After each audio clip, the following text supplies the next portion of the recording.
You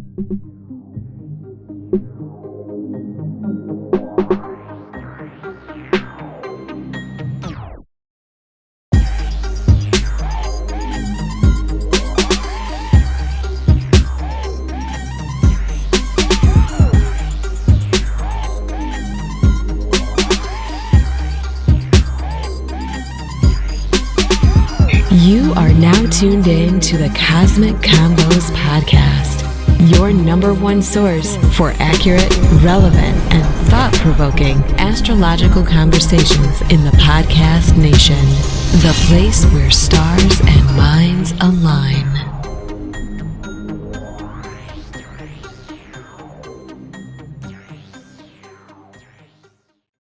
Peace. You're now tuned into the Cosmic Convos podcast. I'm your humble host, Herut, and we got the good brother here. Brother Ra, how you doing? Brother, never better, enjoying life. How about yourself? Hey, man, same here, man. Before we get rolling, I wanted to remind you all that this podcast was brought to you by Push It Forward Media Group, Caliprucia Astrology, and our patrons out there on Patreon, right? You can find Push It Forward Media Group at Push It Forward PUSHITFWD.com, and you can find us on Instagram at PUSHITFWD as well. Brother Y, how can they get in touch with you with Caliprucia? 3 primary ways, and it seems to be working pretty well. Everybody's able to get a hold of me one way or the other. Typically, you can get a hold of me either via calipruciaastrology@gmail.com, or you can find me on either IG or Facebook at Shechem Ra on either one of those. Same name on both of those formats. So either one of those should work. Good deal, and special shout out to our patrons, man. We really do appreciate all our Patreons. I know we got, a lot of good feedback from them. We correspond quite a bit. So I want to, send a special shout out to everybody in our Patreon group. Also, I want to send a special shout out to Polly Patterson's. Thank you for going live with us. That was a great show. A lot of people got a lot of, good feedback from that. We should definitely connect and do something again sometime. So thank you for, sharing your experiences with us, and hopefully we was able to give you some insight and probably can give you some more insight moving forward. All right. Oh man, it was great. I really enjoyed the whole discussion of a topic that's very hot. It's very kind of, if you will, still taboo for the black community and for just any community for the most part, period. So I enjoyed discussing those kind of things from an astrological perspective. I think it went well. I got a lot of good feedback. So I'm excited to do part 2 as well. Oh, yeah, absolutely. Because, we touched on a lot, but really, we just kind of scratched the surface as far as just what that completely looks like in the chart. I think that first show we built a foundation for marriage. and then tied in the whole polygamous side of it into there. But that second show would be key. And here's one thing I found is that there's people who's listened to it that may have looked at polygamy in a certain way, but after listening to the show have kind of changed their view of it a little bit. It sounds more refined than what it might appear in the media or just out in everyday talk. Yeah, it gave it an elegance to it.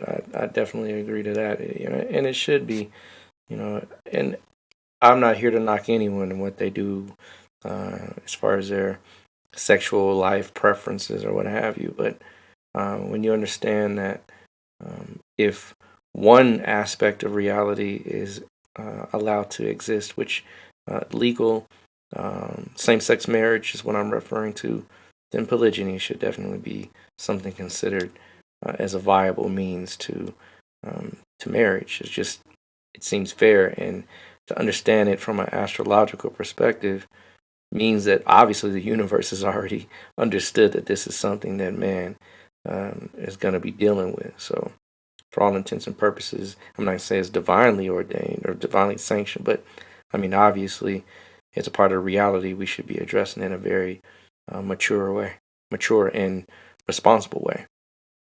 Oh yeah, indeed. Yeah, so we'll we'll pick up on that subject in the next one. I don't know when we're gonna do it, but I'll just tell you all to stay tuned for that.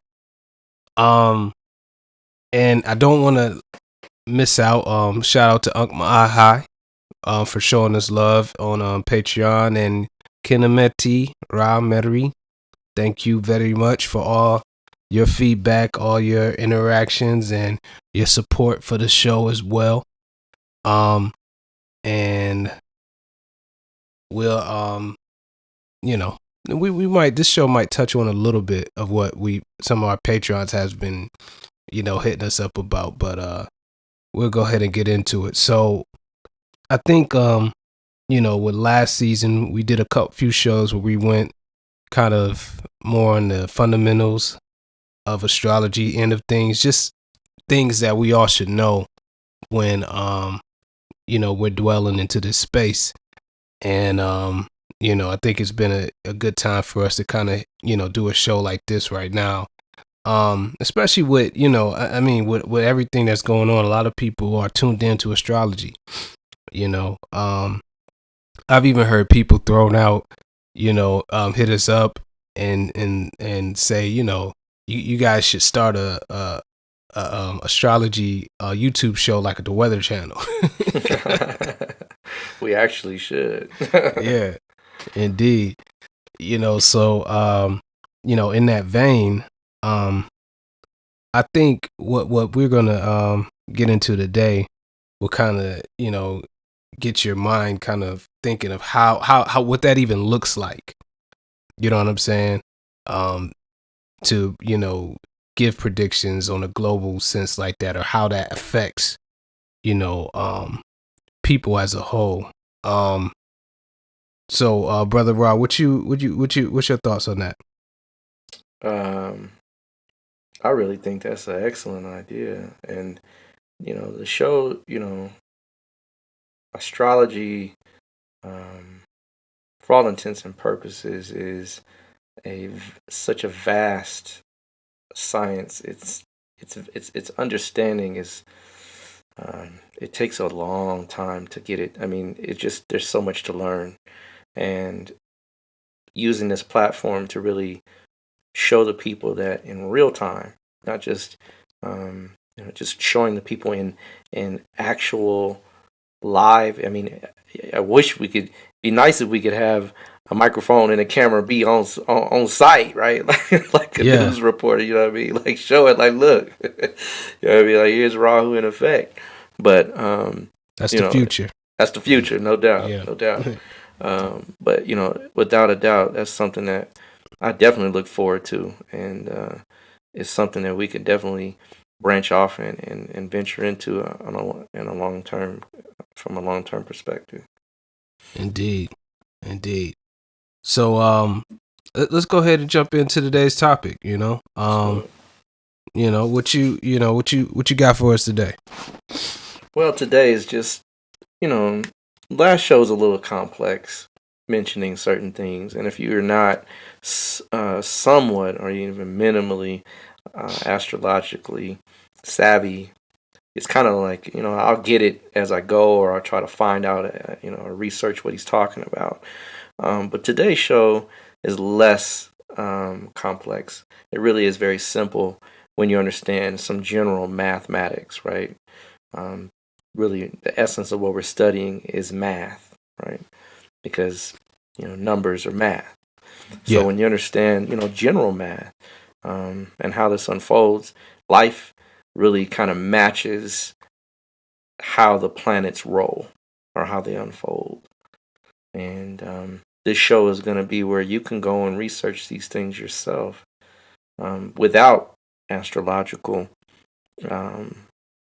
research tools such as your chart, your computer systems, or your books. You don't need those for this. It's just understanding how things work in a cyclical way. Then you understand that the Supreme Being has already implanted within man itself the astrological, the planets themselves. They're already within us. And we'll see how today. So moving in, really the topic is really astrology and psychological development. And when we talk about psychological development, we have to understand we're talking in reference to Western terms, right? Modern psychology, if you will, and there's really no such thing as modern psychology. Psychology is only modern, right? Yeah. There's no ancient psychology. If there were, we're going to talk about it today, right? Indeed. So, but understanding,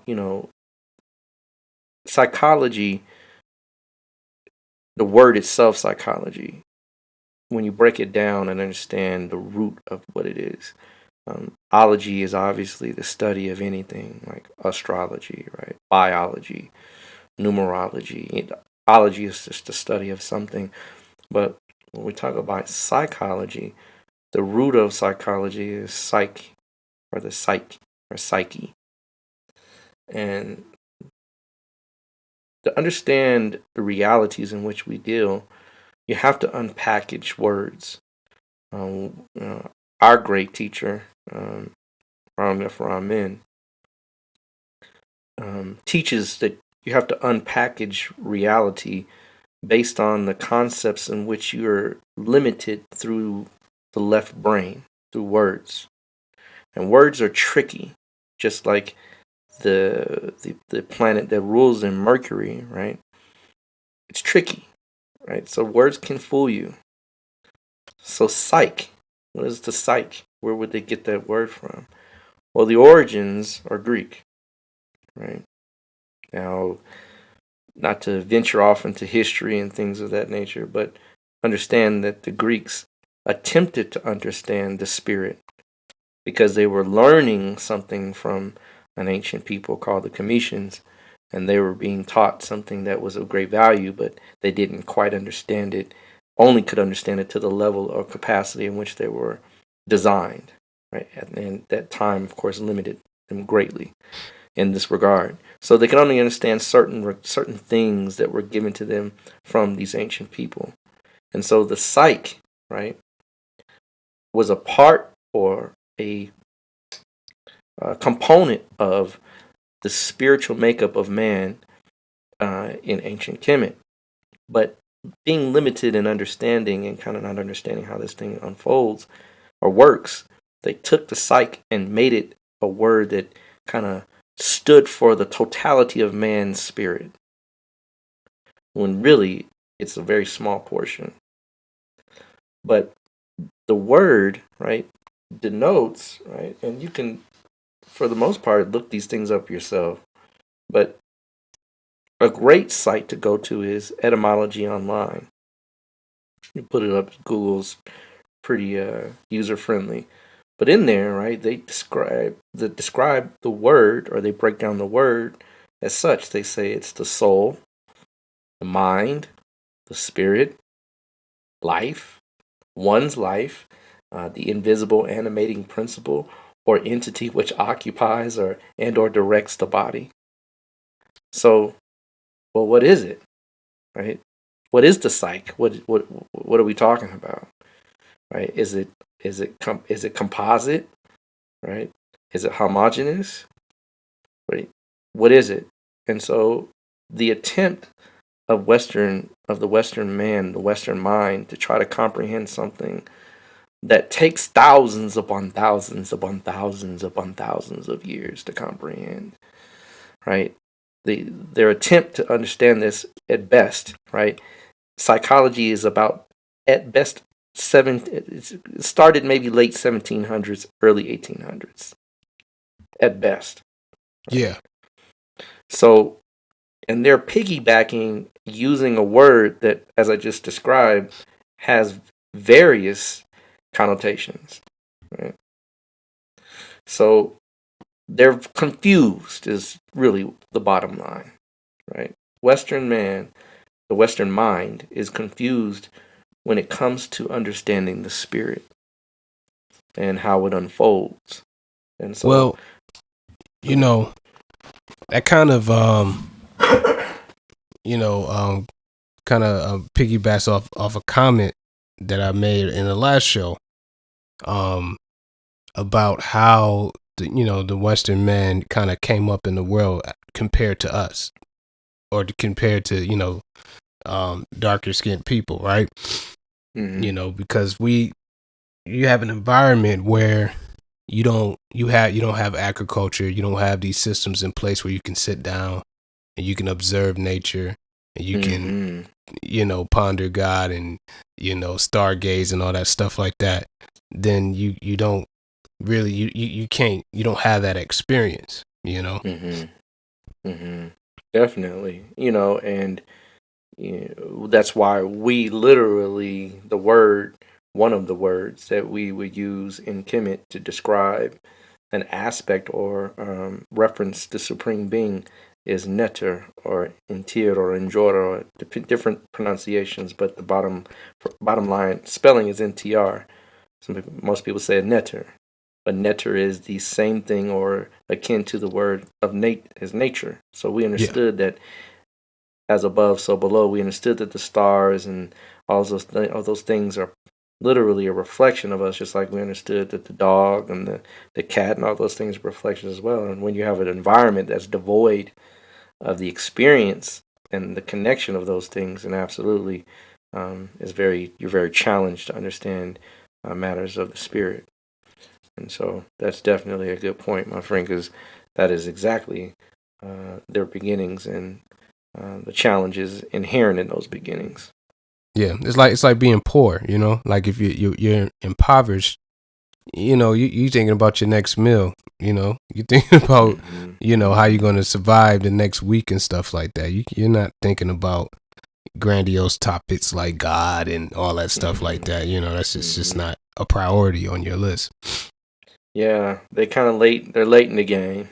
They're late in the game in that regard, definitely. Yeah. So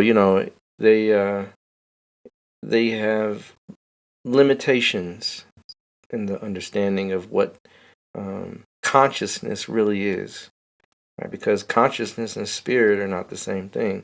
When we say the unfolding of our psychological development, we're saying that consciousness is there and it unfolds through a matrix, through a programmed, timed process. And it's no mystery when you study astrology what the process looks like, especially if you have children, because then you can see astrology inherent in the child's development. You see the dasha cycles, you see the transits, you see the innate proclivities, you see all of you see everything. So it's almost like you're actually seeing time unfold, right? When you have that knowledge and really look at your child from that prism. So let's get started in understanding how this works, right? Because we can sit here all day and talk about the limitations of Western psychology and the Western mind, and really psychology itself, because it is in itself Western. Yeah. So from the time you're born, right? The way a true astrologer will look at your chart will always look at the moment, the stamp that was imprinted upon your spirit, right? And so that stamp is so crucial that the exact moment of birth yields some very surprising details. Right? I wanted to say something about that just from a recent experience for my person, because I've been studying astrology for a while, but and you hear that, right, that at that time when you take your first breath,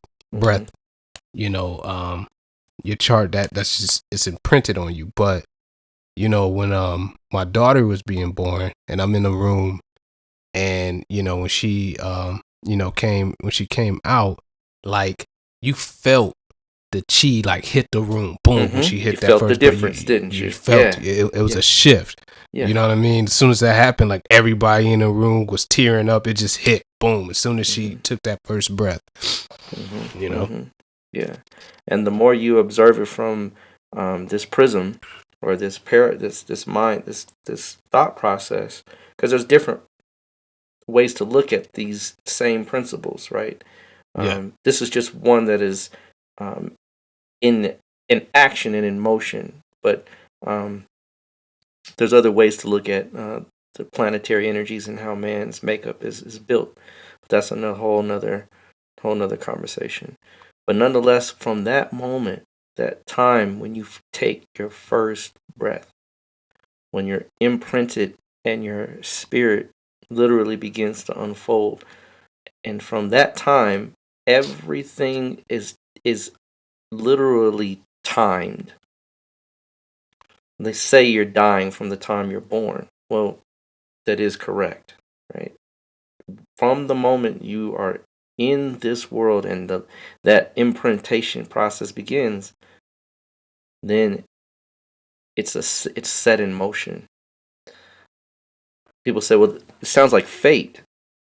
Well, again, right, living in a Western world and having a Western mind, we think we have free will.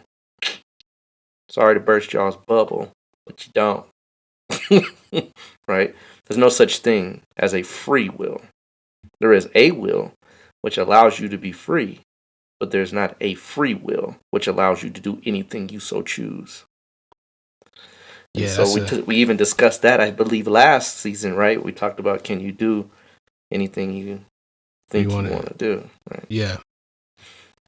So with that being in mind, right, when you take the first breath, the planets that are crucial in understanding how this works are all of them for the most part, but the ones that are outside of the Earth's orbit are more crucial in understanding how we unfold. And the reason is because the cycle is actually longer for these planets than the cycles that we actually experience within our inner three planets, right? So from Mercury, Venus, and Earth, those are fairly within all those planets revolve within 1 year, right, around the sun, or they make an orbit within 1 year, within a year.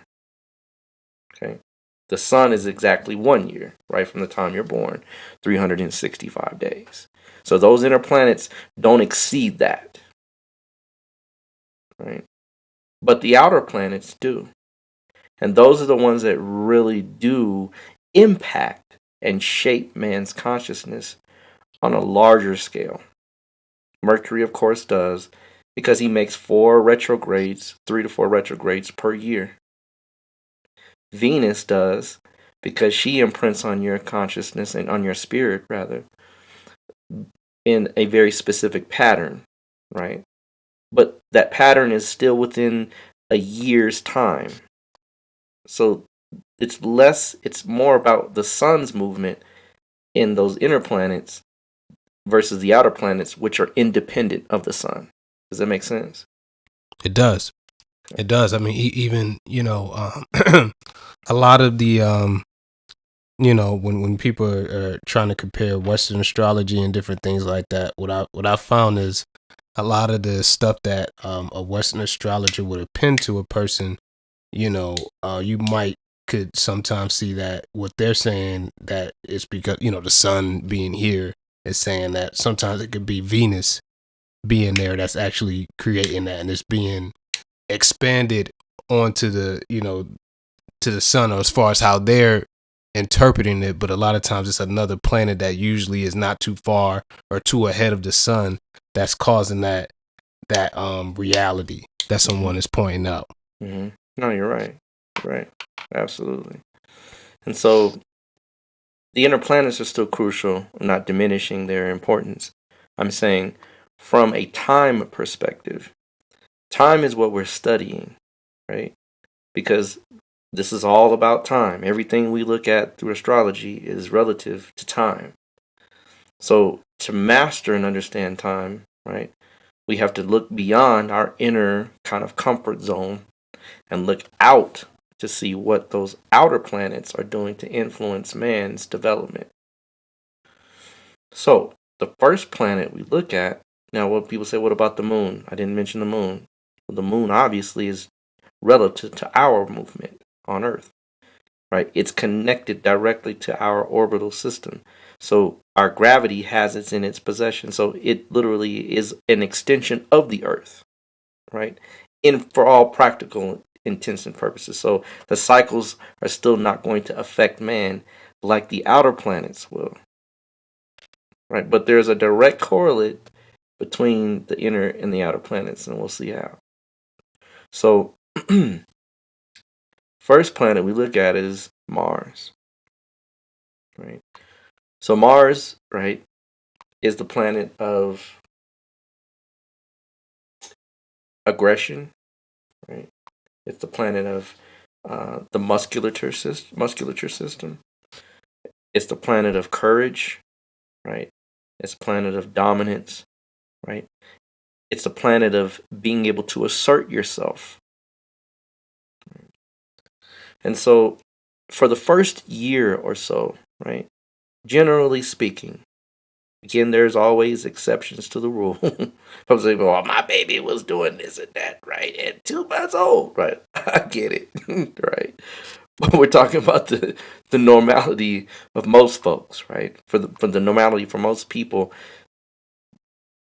this is pretty universal. So the baby, when you're born, we're all born, right?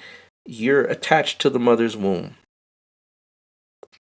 Even if you're not physically attached, you're psychically attached, right? Yeah.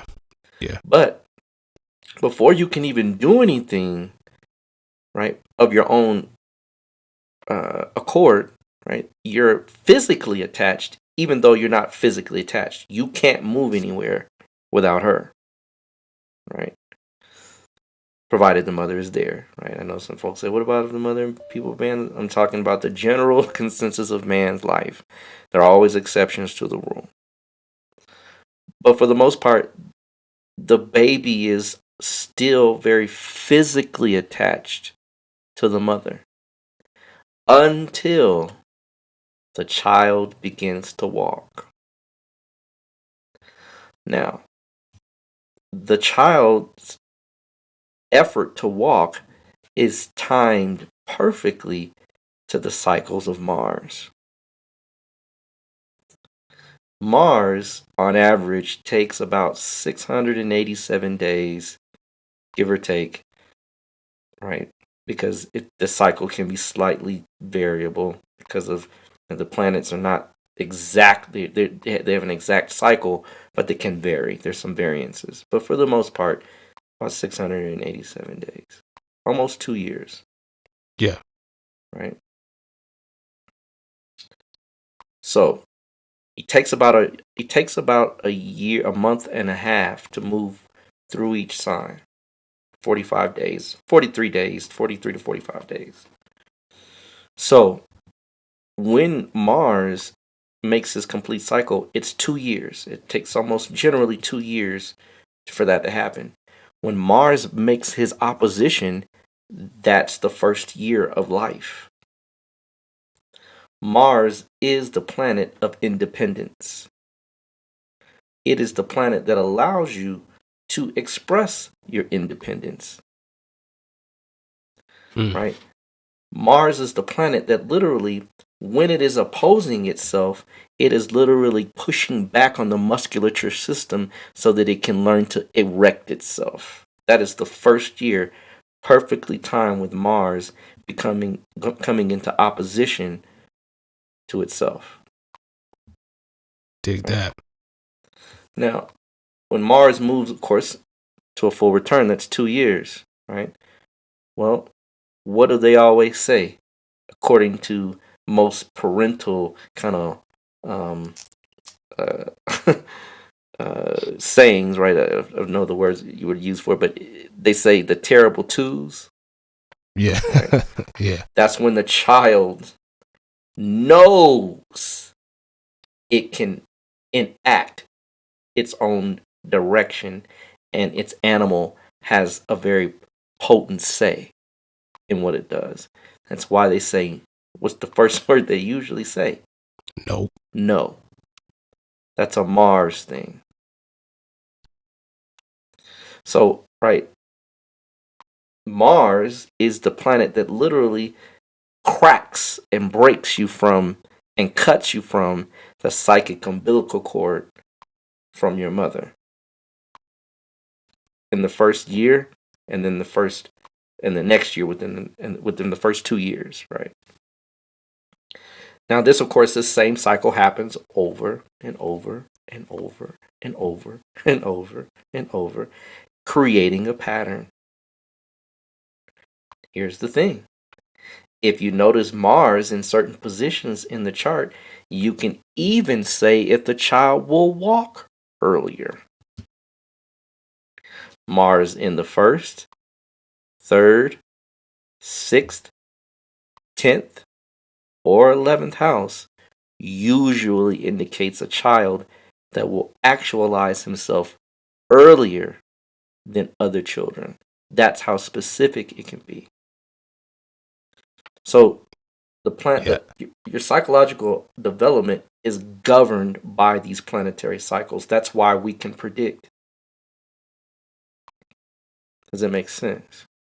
No, it does. I mean, again, I don't mean to talk about my daughter all the time, but she has Mars in the 11th, and she's I mean, she came out doing a whole lot. She's 4 months. She's in a jumper. You know what I mean, like jumping hard. You know what I mean. She's well on track to be walking early. I'm pretty sure she's gonna be walking early for sure. Absolutely. And so when you get that understanding of how the planets correlate directly, look in her chart. Look in her chart right near 11 months. Right at 11 months. Mm-hmm. You'll see the opposition. You'll see the opposition nearing. And it's like a clock. You're watching the Mars opposition and you're watching them walk. Yeah. Right? So it's like, wow. This thing is literally is divinely designed. So that's one planet, right? And again, this planet repeats the cycle every 2 years, right? Over and over and over. So now we're carving a pattern, right? Based on other planetary influences, all those things. But just Mars interfacing with itself alone, this is what it does, right? Now, moving on. The next big boy on the block, right, is Jupiter. And Jupiter has a cycle of 11.5 years. Typically, most people say 12, right? And so every 12 years, Mars will make a return to his natal position, right? So 12 years from now, Mars will be in the same position that it is today. Not exactly, but very close, right? So Jupiter making this round every 12 years, the 13th year is a new birth of knowledge. If you understand human development, right, the 13th year is a very specific year. And that it's the bridge between youth and adolescence, right? And that year, you usually are very expansive and very gregarious, right? Not the 12th year, the 13th year. The 13th year is the new octave. It's the new set. It's the new lead in. It's the new jump off, right? Yeah. So every 13 years, you're going to find that every 12 years, you'll get a new set of knowledge. You get a new set. I could tell you a story. I can tell you literally every 12 years, I've gotten a new set of knowledge. Every 12, almost on time. The 13th year was the year I was to learn the new knowledge and how to implement it, if that makes sense. Right.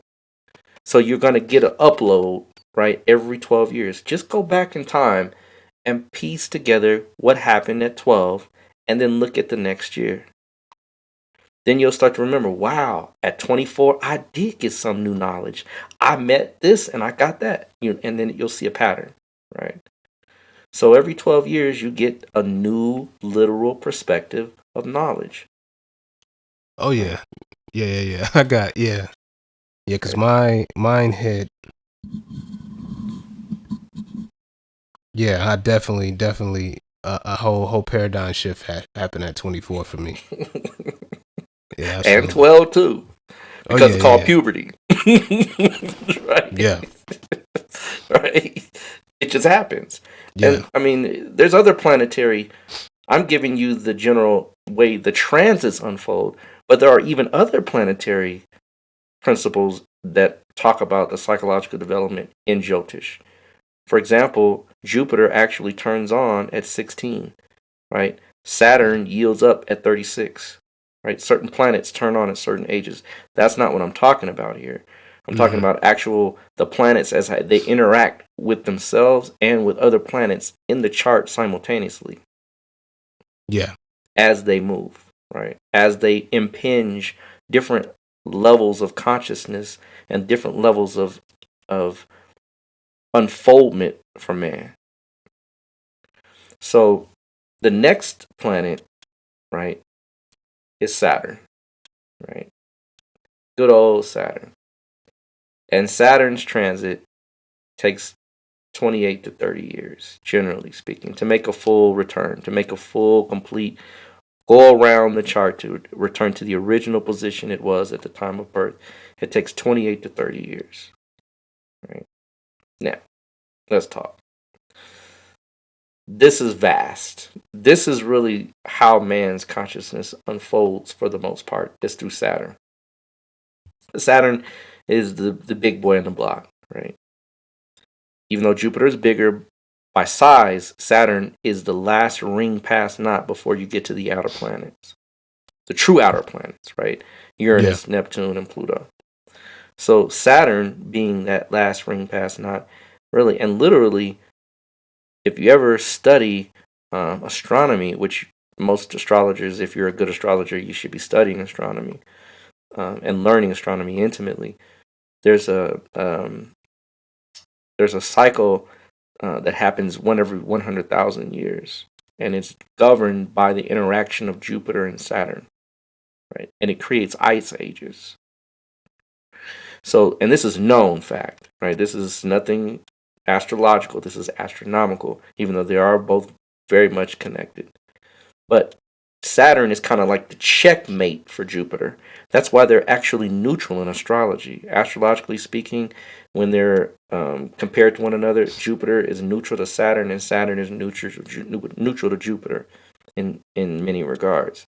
One is contraction, one is expansion, right? Yeah. One is growth, one is decay, right?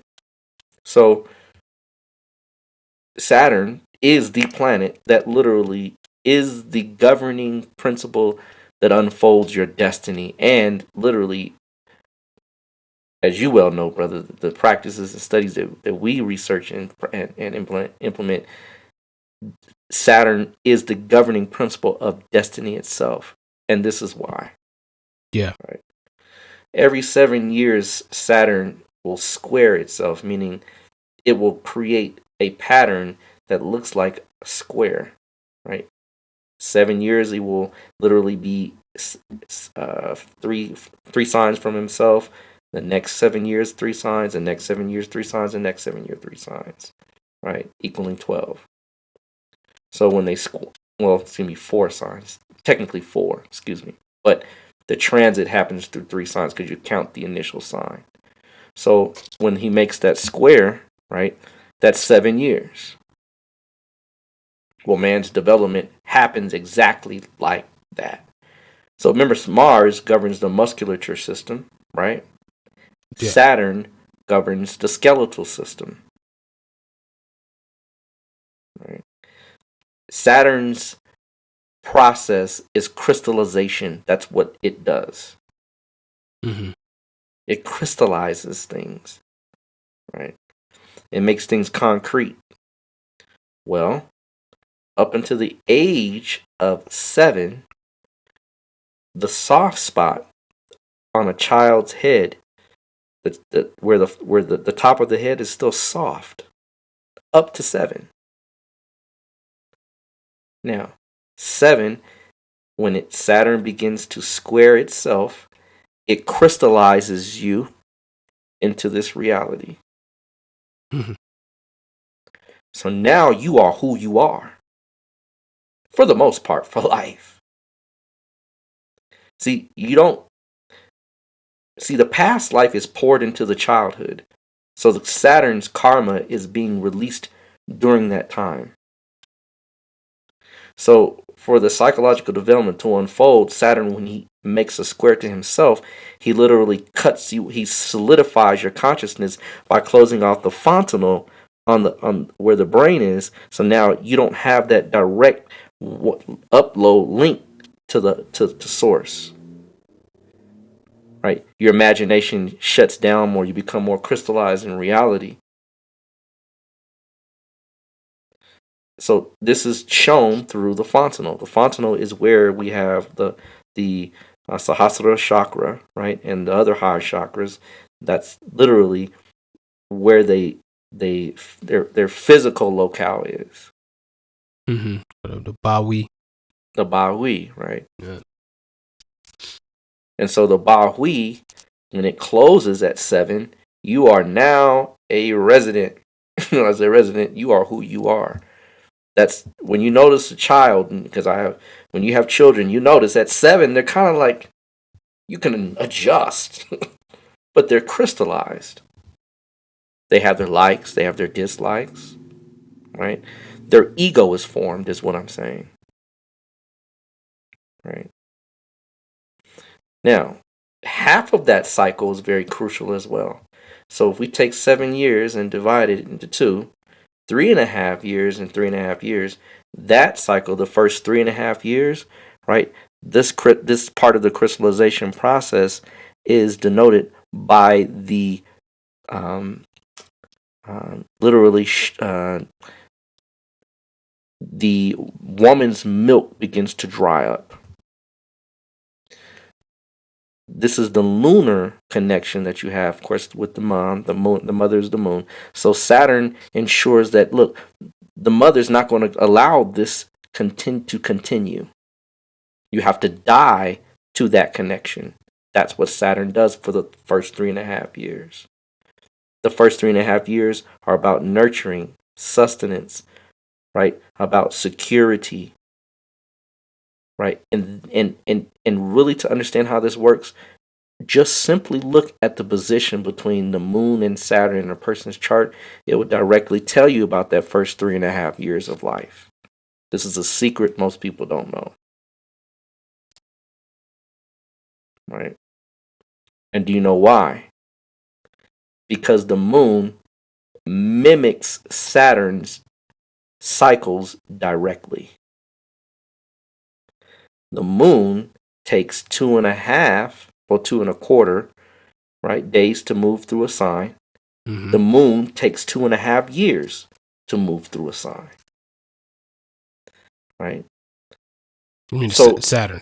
I'm sorry, Saturn takes 2.5 years to move through a sign. The moon takes about 2.25 days, almost 2.5. Yeah. Right. So they correlate perfectly. Saturn rules Capricorn, moon rules Cancer, and they're both directly opposite to one another. Yeah.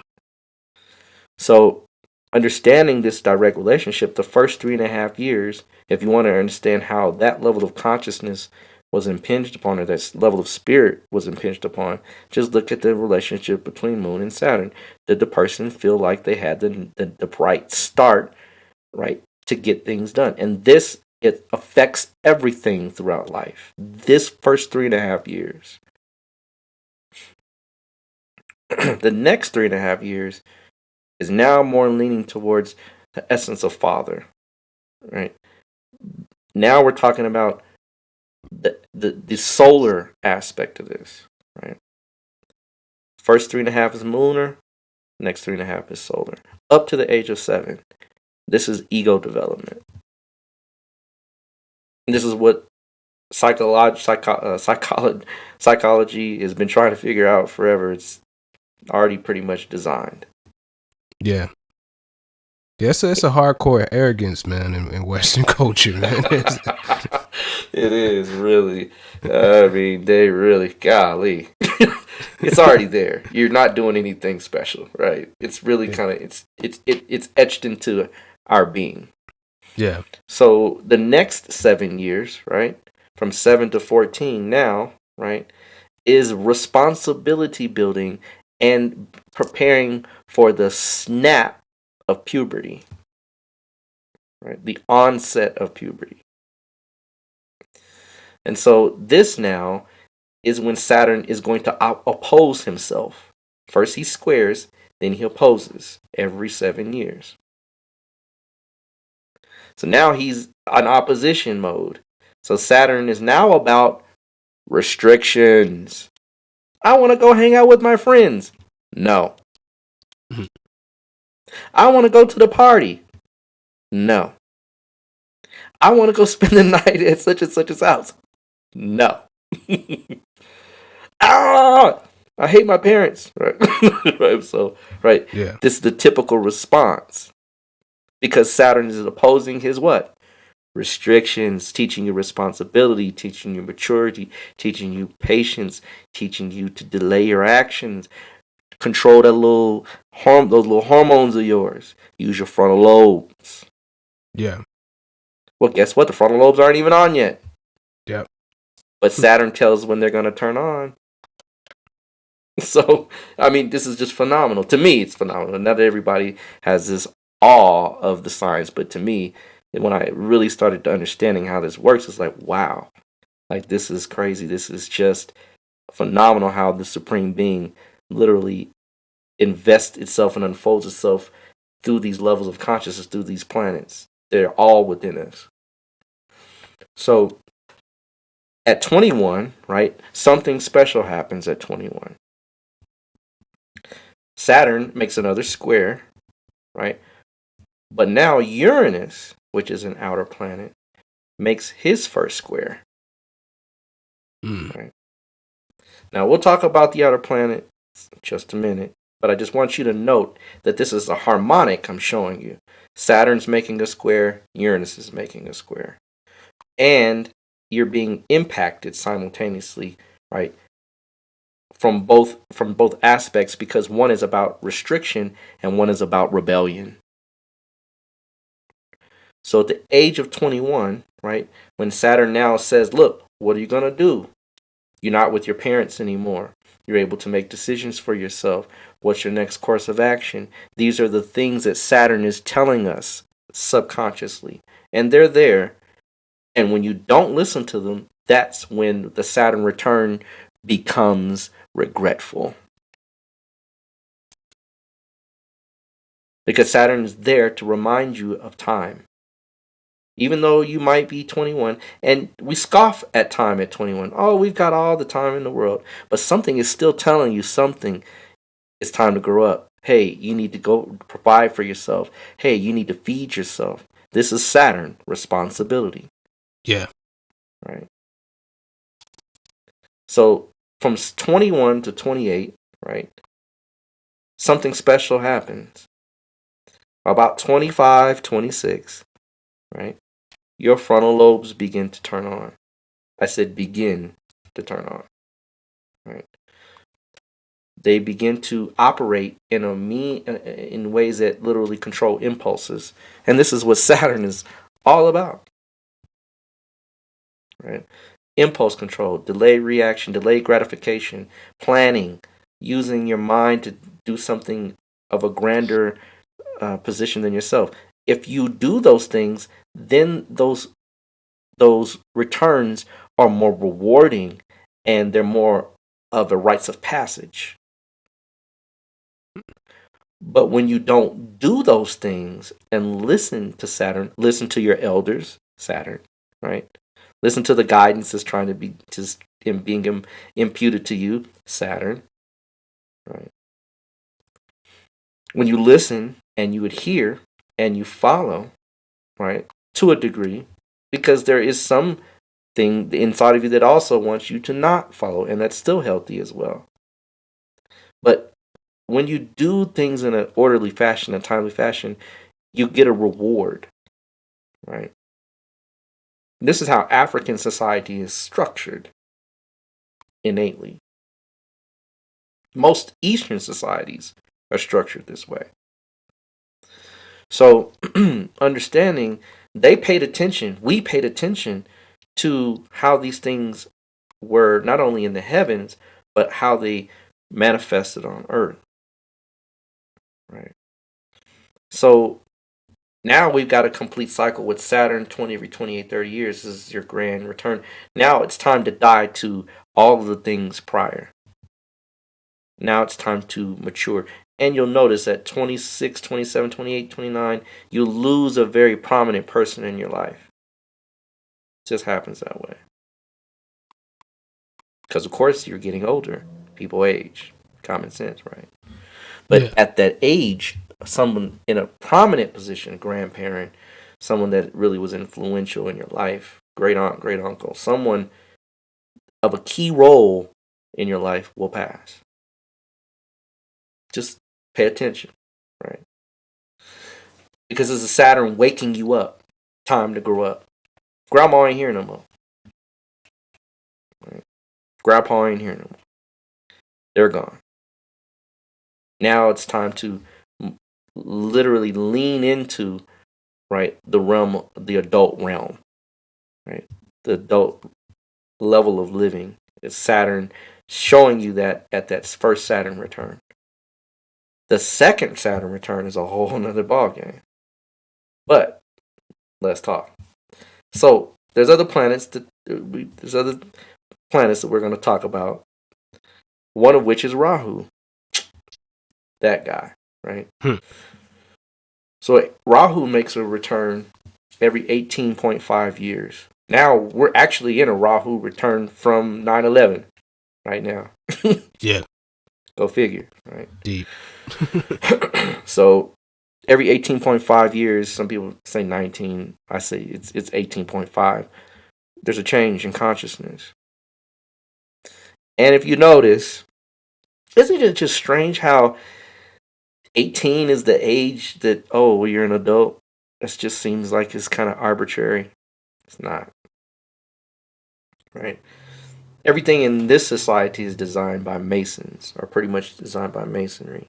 And so you'll know that for the most part, your society is Masonic. You're living in a ancient Kemetic society by way of Europe, right? So all the things that have been done, even your degrees, that's why they call it a degree. When you go to school, you get a degree. Well, in Masonry, they have what? Degrees. This is not an accident, right? But society is structured by certain people that know certain things, right? Because not all societies are this way. Some societies, the age is 16 when you're considered a legal adult. Some countries not even an age, right? You can drive, you're good, right? It just depends on the country. But this particular paradigm is designed by Masons. And so the age of 18 is when literally the node will be returning to itself. Literally, the shedding of its skin is at hand. And so this is the energetic part of us, the shadow aspect of us, shedding itself beginning to take on a whole new way and approach to life as far as learning the taboos and the whats and the whatnots that Rahu is there to teach. So even in that regard, it's very specific as far as how man's consciousness unfolds. Right. So is this making sense? I mean, does it seem like are you with me? Well, absolutely. Yeah, absolutely. Yeah, because I mean, at each of those points that I've hit thus far, I've only had one Saturn return, but it's been right on the money. Me too, brother. Yeah. I'm working on my second one, right? But we're not there yet, right? Got ways to go. So, nonetheless, right? We can see how consciousness unfolds through the planets, patterns, and cycles. Pretty clear, right? So, the next big kind of hoorah, right, in life is called a midlife crisis. Right? I'm there, folks. And it's a hell of a ride. All right, let's just say that. I'll say it like that. You gotta enjoy it. You gotta enjoy life. You gotta enjoy it. But nonetheless, right, when Saturn makes that second opposition, right, to himself, after the first Saturn return, right, this is the age of 42. Because we do our math, right, 28, 7, right, it's 35, another 7 is 42, right. See, simple math, right? But 42 is when Saturn is making his next opposition to him, to the natal position. Well, remember we mentioned Uranus, right? Uranus is in opposition to itself as well. So you have a Saturn opposition, which is talking about responsibility. You're getting older. You don't have time like you used to have. Your youth is fading, right? But Uranus, the planet of rebellion, says, I want out. This ride ain't fun no more. Alright, this is not what I signed up for. What is going on, right? So when those two planets make their simultaneous oppositions, you have your midlife crisis. Right on time. And so it's the resistance to now you have to do X, Y, and Z. And if you don't, the regret you're going to embody is going to be probably greater than the effort. The struggle, the frustration is going to be greater than if you just put in the effort and did the work in the first place. But think about how many people don't listen to that voice. That voice. And it gets louder and louder and louder and louder. See, Saturn's quiet at first. Don't hear Pete. 20 years old, Saturn doesn't even pop in your head. 30 years old, a little bit. 40, start considering, right? 40-ish, that's when Saturn is saying, all right, what have you done with your life? Let's take a real live assessment, because in the next 42 years, right, you're going to be judged. You will have judged yourself. Right? Because in the next 42 years, guess what else happens again? Now Saturn, right, has made another return, right? And Uranus has made its full return. So 21 42, 63, which is a crucial point. Let's talk about society. What is the age of retirement? What is it? It used to be 65, right? 63 and 65 are 2 years apart. So the age of retirement intuitively even states that it's right around 65-ish, 63-ish, mid-60s is the time you should be preparing to let this life go.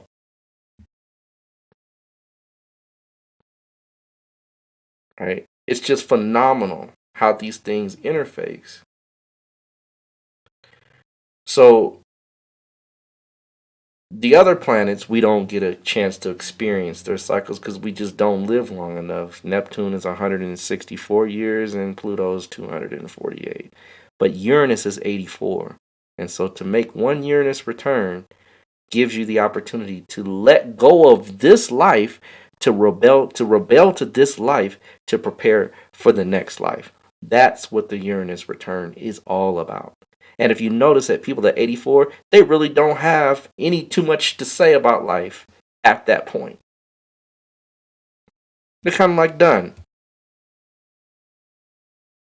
Well, the planets, right, they create the grooves of the mind, right?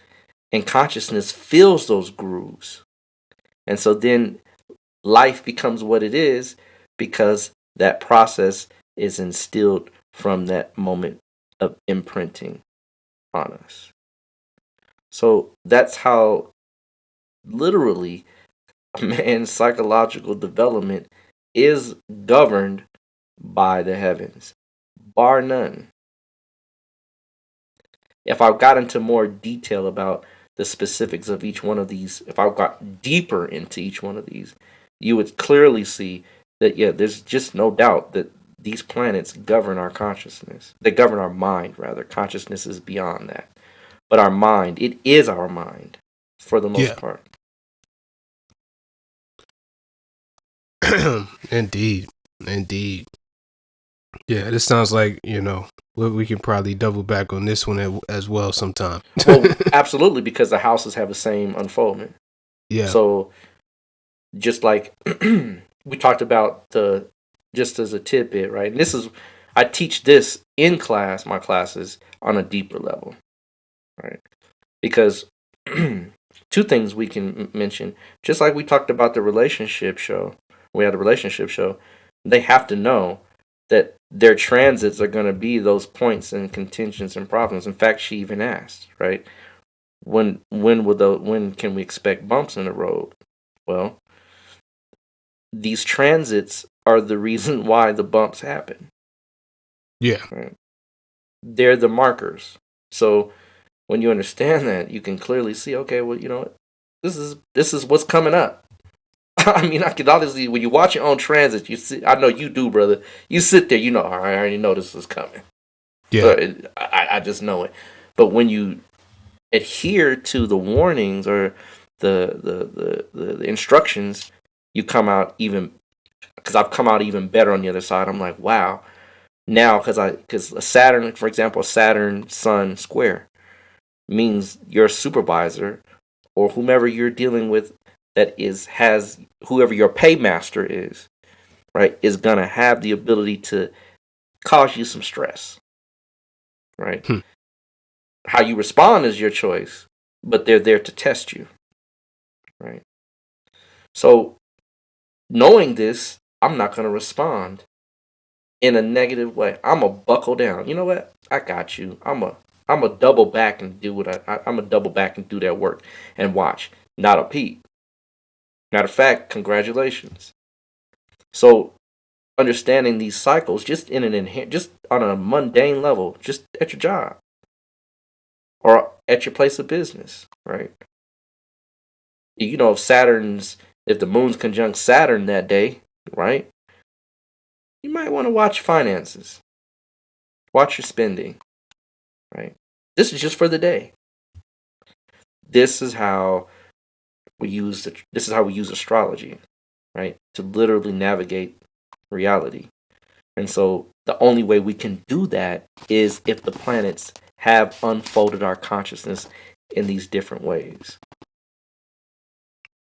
Yeah. And so we'll leave it at that. We had a pretty good conversation. We've been about an hour, so we will do this part 2 as well, right?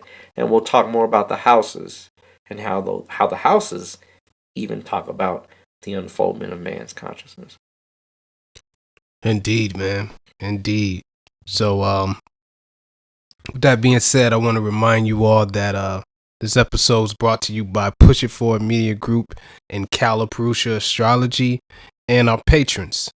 And to that point, I meant to do this at the top of the show, Brother Ra. I hate to spring this on you real quick, but we had a question from one of our patrons.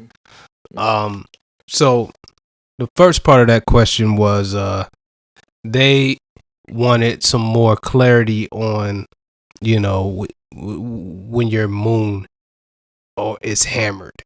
Because we was talking about that last class. So he wanted to know what a hammered moon looks like. A hammer to the moon. Well, several hammers can happen, right? You got a sledgehammer, right? Right? You got a hammer that you can knock out, or you can hammer, your nails in the wall. You might even just have one of the little small hammers, right? Little tiny hammers. It just depends. That's all relative, but a hammer is a hammer. Excuse me. So let's talk. The moon is a sensitive planet, right? It's the most sensitive planet of all the planets. Mercury is a close second, right? The moon is just sensitive. And so wherever it's placed, however it's placed, is crucial in understanding how a person's mind is generally structured.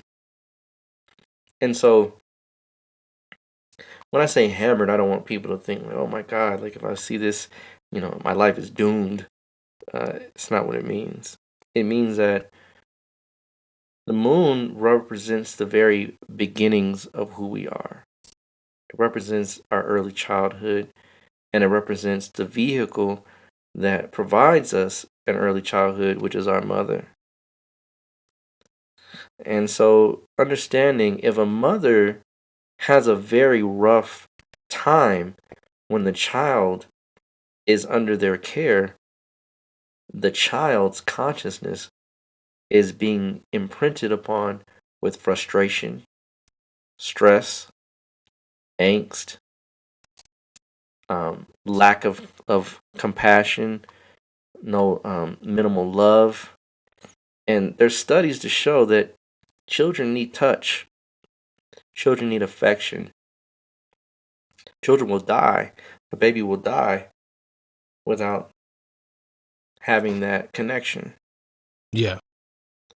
And so, or can die, not will, can. And so, because the moon is such a sensitive planet, anything that goes on with that moon, the consciousness is going to record. Right? So, if, let's say, for example, the moon is with Venus, right? Let's just talk, right? The moon with Venus is not a great position. You would think that a benefic being conjunct the moon would be something to hoorah. When I say benefic, meaning a planet that is considered gentle, are called Somya. Somya or Krura are the two words. These are different words that Jyotish uses to describe planets. Benefic, malefic is a Western term. Somya and Krura are Hindu terms. But one means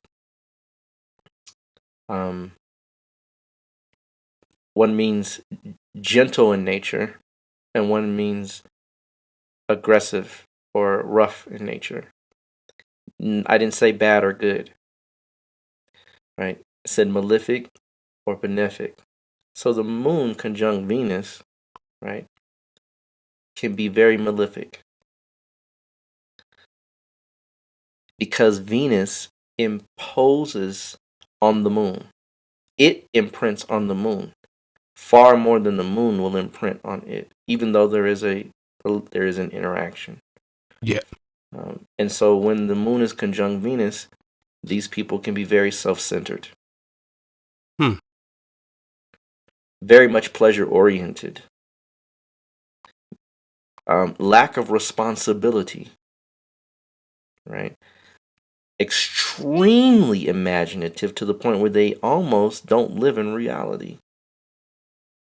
Of course, this depends on the sign as well, and the house placement, and the aspects, and the Lord, all those things that go along with understanding a planetary position. But generally speaking, the moon conjunct Venus doesn't do very well. So when I say hammered, remember we talked about the little tiny hammer? Venus is a little tiny hammer, right? What about moon conjunct Jupiter? That could be challenging as well, right? Even though it's probably one of the best positions, right, for the moon to be conjunct Jupiter, right? Still, there can be challenges because the moon is so sensitive. If the moon is alone in a chart, folks, it's called a Kimadrum Yoga. Even that is challenging for the moon because the moon's all alone. Yeah. Yeah, I got that. Right. And so many times, these people, I have it as well. Right. But there's cancellations to it as well. We won't get into that. Right. But just generally speaking, I like being alone. I don't, it doesn't bother me. You know what I mean? Like most folks, like, I'm going to I go to the movies by myself. Doesn't bother me at all. In fact, I like it because I get to reflect and really go deep into my spirit. So, but even in astrology, that's considered challenging. The moon being alone. So the moon, the real point of it all is the moon is a very sensitive planet. It's so sensitive that anything within its proximity, conjuncting it, is going to have a serious impact on a person's consciousness and mind. For example, the moon conjunct Mars. We always talk about a Chandra Mangal Yoga, right? Yeah. This is a big, that's the hammer you hit on the wall. Right. That's the hammer you hit on the wall. That's the one you can do some stuff with and, build. It's constructive, but it also can be destructive because it's too much sometimes. It's overwhelming and it doesn't do well sometimes in relationships and parenting too. Mm-hmm. So that's when we talk about hammer. We talk about the moon conjunct Saturn. That's kind of like the sledgehammer, right? Or the moon conjunct the node. That's a sledgehammer. In fact, the moon conjunct the nodes creates schizophrenia. I mean, yeah, I've had a bunch of people with that schizophrenia popping up, and almost every time it's Moon and Rahu. I'm just saying. Yeah. Bipolar. That's the moon. Right? You want to see manic depressive? Look at the moon. What's going on with the moon? You will know. Right? So the moon being conjunct Saturn is called Nistrobashi Yoga.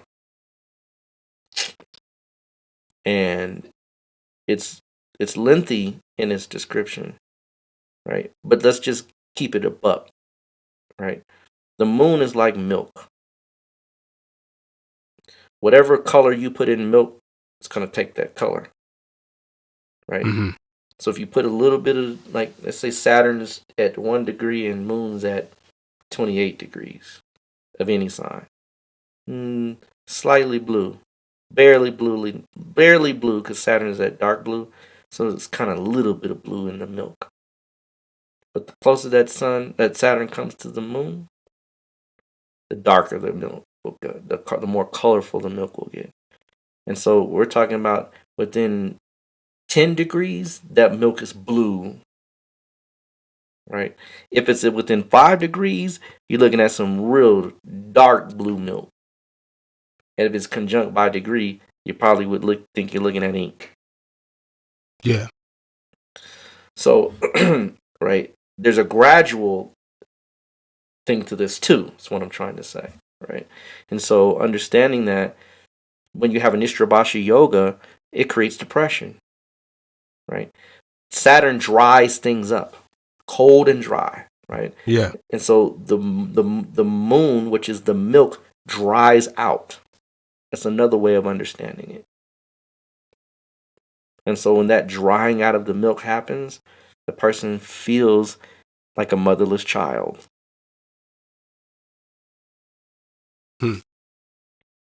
So, right, this is why when I said the Moon is hammered, and I didn't even talk about house position, which is a whole nother addition to this, right? Just talking about planetary conjunctions. Not even talking about sign placement. You see, that's how deep the Moon goes. Because the Moon is so sensitive. Any placement, wherever it is, just know I can get volumes out of just the placement of the Moon. Volumes. Literally.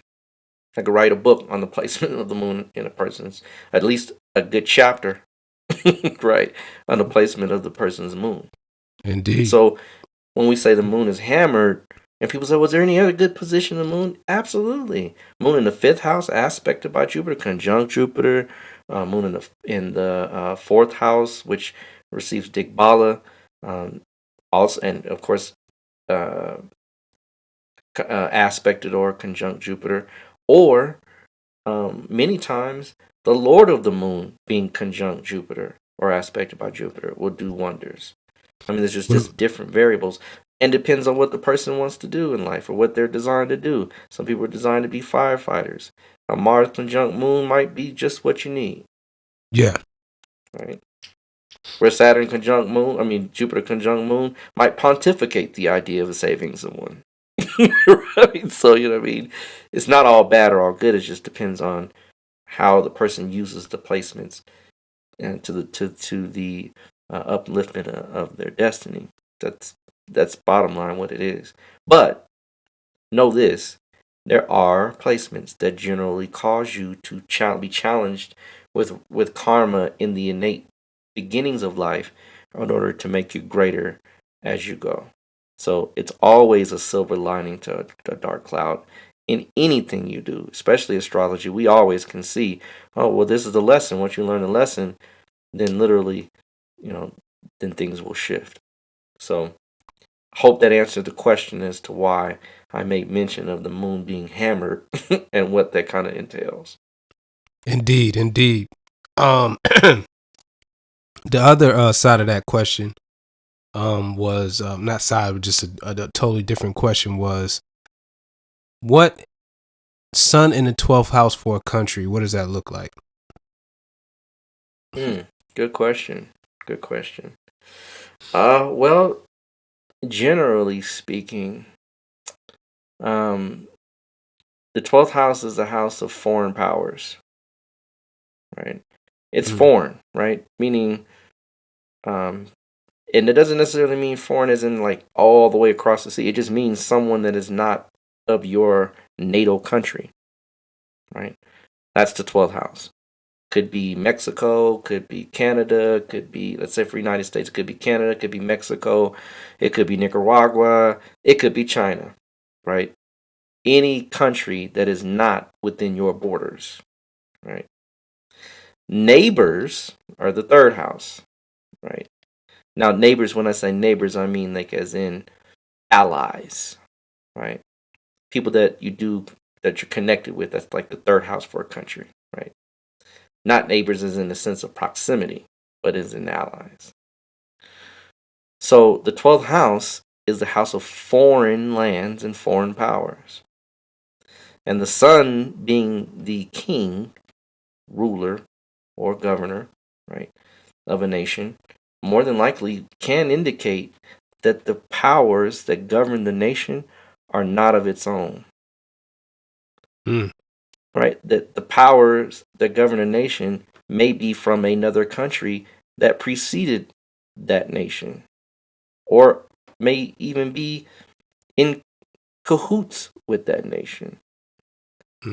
So the 12th house is not a house that would denote anything up front, out in the open, right? These things are hidden and behind closed doors. So there may have been, the country may have been formed by a coup, right? The country may have been formed by a revolution, right? So understanding the sun being the governing entity of a chart, right, or the governing entity of a nation, and the understanding that the 12th house is an obscure, hidden, and not so easily revealed house. And let's tie this to what we were just talking about. So the 12th house is what we were mentioning about the psychic umbilical cord, right? Yeah. So FYI lesson, right? You'll get a 12th house lesson real quick. So the 12th house, right, is in the sky. When you take astrology fundamentals, this is what we learn, right? It's what we teach. So in the sky, when you're born, well, let's say for example, sunrise, when the sun is rising, the first house is due east, right? So the sun, when it's rising, right, is in the first house. What house do you think the sun goes to as it begins to go further, rise further in the sky? Which house do you think is the next house the sun would be in? We're talking about when it's like actually in the skies it moves, right? In the morning when you wake up, the sun will be in the first house on the horizon, right? Mm-hmm. What's the next house it will be in? It'll be when it actually comes up, that would be after the first. After the first, second house. No, sir. No, seventh house. It's in the 12th house. Right. Yeah. Come on down to astrology fundamentals. We get you right. Right. So the first house is due east. The 12th house is directly above the horizon. Right. The 11th house is even further above the horizon. The 10th house is directly over your head. So the 12th house is visible, right? Right there on the horizon. So how is it hidden? Because when you understand, and all the planets follow the sun, right? In the cyclings, they go from east to west, right? So the 12th house, when you're born, right, directly after, right, that psychic time that you connected, that's the 12th house. So literally, you are connected to your mother's womb. When you get hungry, her breast will leak. Right? So you're vulnerable. You have no control. We just talked about that earlier. So since you have no control, that vulnerability state, as the sun is, remember, the sun is moving throughout the day when you're born. So it hits the 12th house, hits the 11th house, hits all the way around. So when it hits the 12th house, right, what's going on in the person's life or in the nation, right, is its infancy. There are subconscious patterns being imprinted if something is in the 12th house. So between 0 to 3.5, right, or 3, when you are psychically connected, when you look at a person's 12th house and you see Mars there, oh, when you were young, your mother was fighting with family, friends, or her partner, her mate, and then imprinted on you, and you have a temper that is hidden. You argue a lot in closed doors, don't you? And they never deny it. Because the 12th house is that sensitive time when the sun is still gaining momentum, when your ability to be autonomous is still gaining momentum. You're psychically open. And so when that planet is there, the sun for a nation, which is now just freshly being born, right? The powers that be are behind the powers that be. So they're hidden, or they're from some other nation or some other place to imprint upon that nation's agenda, if that makes sense. Indeed. So, like, from that perspective, like in a person, right? In a person's chart, with that sun being in the 12th like that. Because in the classics, they explain that as being a bad position for the sun. Sure. Right. Yeah. So, what's your take on that? Well, there's a lot of factors that go on with the sun in the 12th house. A lot of factors. And it doesn't necessarily mean what they say.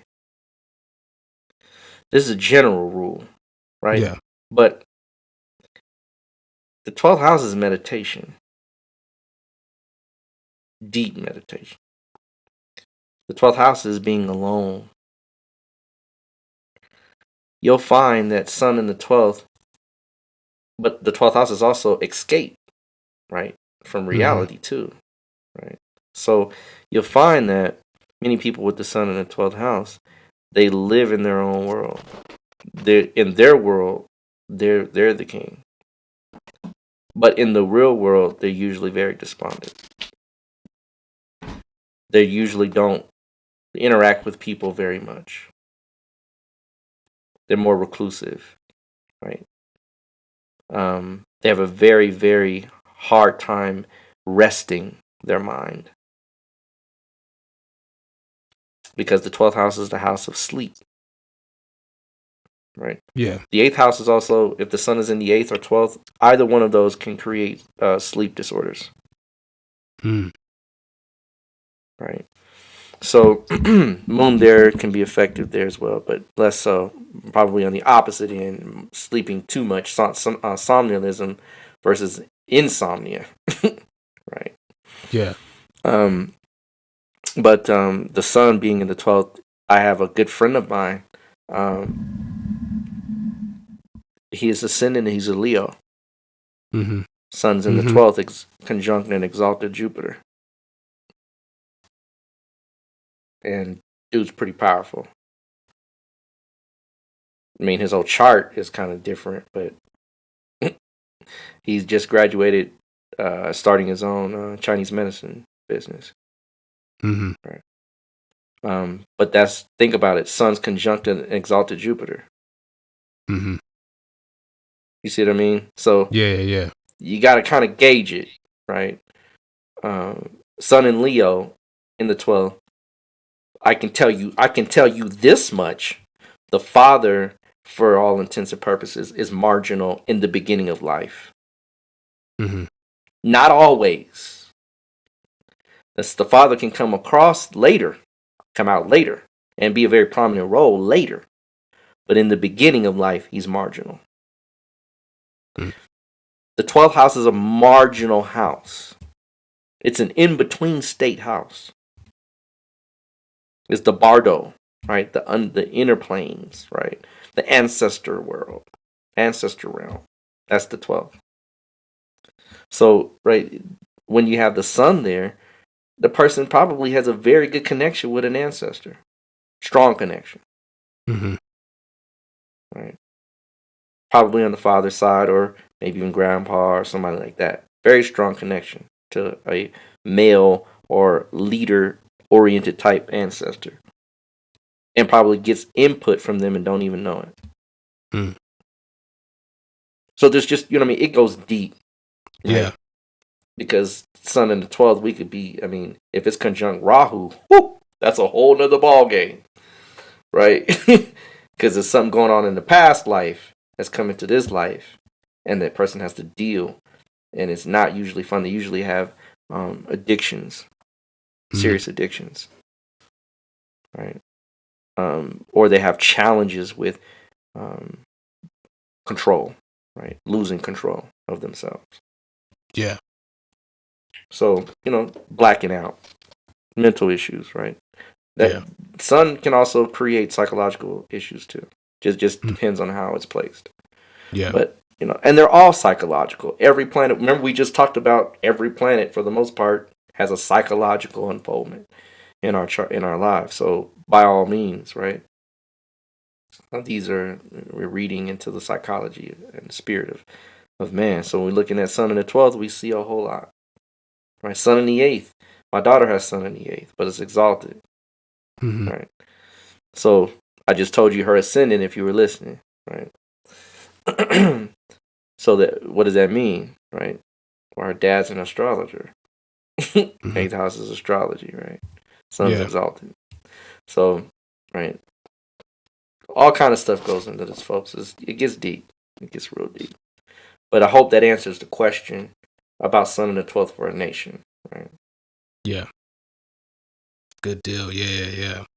So the questions took us quite over, but I'm pretty sure you guys appreciate that little extra little tidbit right there. Right. So, without, taking us on any longer, thank you all for tuning in. We'll be back here next week. Same place with some more, with another heavy hitter show for you. All right. Everybody be safe, and we're out. Peace. Peace.